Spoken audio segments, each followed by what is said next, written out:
اولاد انسان کا سب سے قیمتی ترین اثاثہ ہوا کرتی ہے، لیکن فی زمانہ شاید ہی کوئی ایسا گھر ہو جو اولاد کی پریشانیوں کی وجہ سے پریشان نہ ہو۔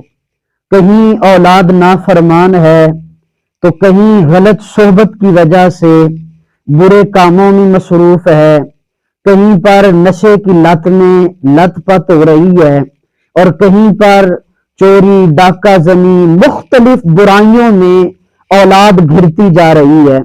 اور کیفیت اور حالات یہ ہیں کہ گھر میں بھی نہیں بٹھا سکتے، گھر میں بٹھاتے ہیں تو ٹی وی ہے، موبائل ہے، اسکول کالج میں بھی ایسا ماحول میسر نہیں ہے کہ تربیت ہو سکے، تو شدید ترین ڈپریشن کا شکار ہیں اکثر ماں باپ۔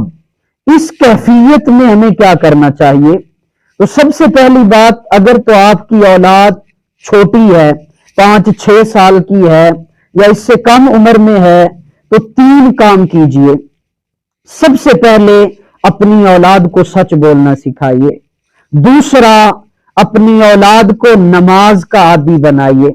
اللہ کے نبی صلی اللہ علیہ وسلم کا فرمان ہے، مروا اولادکم بالصلاۃ، اپنی اولاد کو نماز کا حکم دو جب وہ 7 سال کے ہو جائیں، جب 10 سال کے ہوں تو ان کو سزا دے کر نماز پڑھاؤ۔ اور تیسری چیز، انفاق فی سبیل اللہ، ان کے ہاتھ میں کچھ پیسے دے کر ان سے صدقہ کروائیں، مسجد کی طرف، بھکاریوں کو، جو مستحقین ہیں ان کو آپ ان کے ہاتھ سے پیسے دلوائیں، ان کے اندر اللہ کی راہ میں دینے کا جذبہ پیدا ہو۔ 3 کام اگر چھوٹی اولاد ہے تو یہ کریں، اور ساتھ ساتھ جب وہ سو جائیں تو پھر ان کے اوپر کھڑے ہو کر اللہ تعالی کا شکر ادا کرتے ہوئے رب کی بارگاہ میں دعا کریں کہ اے اللہ، ان پریشانیوں سے ہماری اولاد کو اور ان اولاد کی پریشانی سے ہم ماں باپ کو محفوظ فرما۔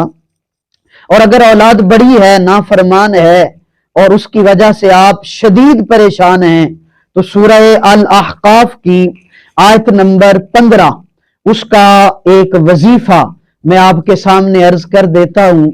ہر روز 5 نمازوں میں سے کسی بھی نماز کے وقت، نماز کے بعد 11 مرتبہ درود پاک پڑھیں، اور 11 مرتبہ درود پاک پڑھنے کے بعد آپ جو ہے سورہ احقاف کی آیت نمبر 15 اصلح لی فی ذریتی انی تبت الیک و انی من المسلمین، اس آیت کو 100 مرتبہ پڑھیں، اور جب ذریتی لفظ ہو تو ذہن میں خیال اپنی اولاد کا کریں۔ 41 دن یہ عمل مسلسل کریں، انشاءاللہ العزیز آپ کی نافرمان اولاد آپ کی فرما بردار ہوگی، اور وہ نیک کاموں کی طرف رغبت رکھنے والی ہو جائے گی۔ یہ عمل کریں، اس کے ساتھ ساتھ اللہ سے دعا کریں، اور سب سے اہم ترین بات، اپنے گھر کا ماحول ٹھیک کیجئے۔